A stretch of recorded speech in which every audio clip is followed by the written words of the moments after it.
Lesotho, le Premier ministre Samuel Matekane a procédé ce jeudi 9 novembre 2023 à un remaniement du gouvernement. 5 nouveaux ministres ont été nommés pour apporter leur expertise à des portefeuilles clés pour relever des défis auxquels le pays est confronté. Il s'agit du ministre de l'Énergie, du Tourisme, Arts et Culture, du Travail et Emploi, de l'environnement et forêt et enfin des services publics. Le remaniement comprend également des changements de portefeuille pour certains ministres.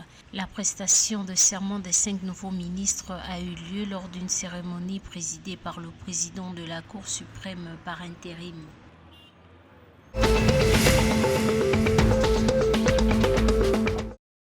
Renforcement de la coopération médicale entre la Namibie et la Chine. Les deux pays ont dévoilé un programme de jumelage d'hôpitaux pour la fourniture de services de santé.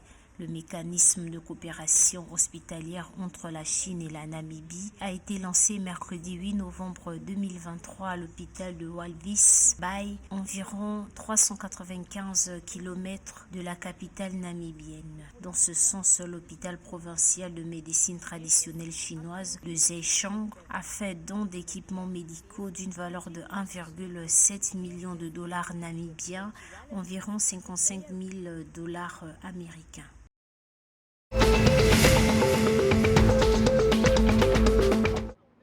Suite à un incident présumé de mauvaise conduite qui aurait eu lieu la semaine dernière lors d'une session parlementaire, l'Assemblée nationale de la Zambie a suspendu 17 députés de l'opposition pendant 30 jours.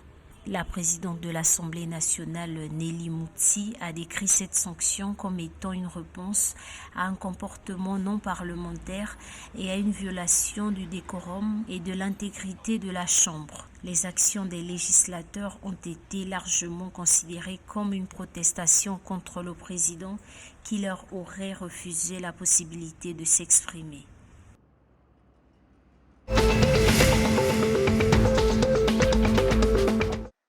Pour l'exercice 2024, le gouvernement angolais entend mobiliser 330 milliards de kwanza dans le secteur textile. Le ministre d'État chargé de la coordination économique, José de Lima Massano, a donné l'information le 8 novembre 2023.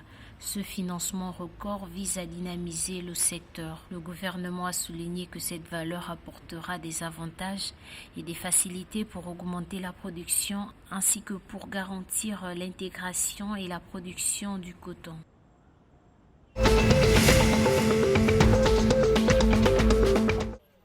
Pour lutter contre l'exploitation minière illégale dans toutes les provinces en Afrique du Sud, le président Cyril Ramaphosa a autorisé le déploiement de 3300 membres de forces de défense nationale sud-africaines pour collaborer avec la police dans la prévention.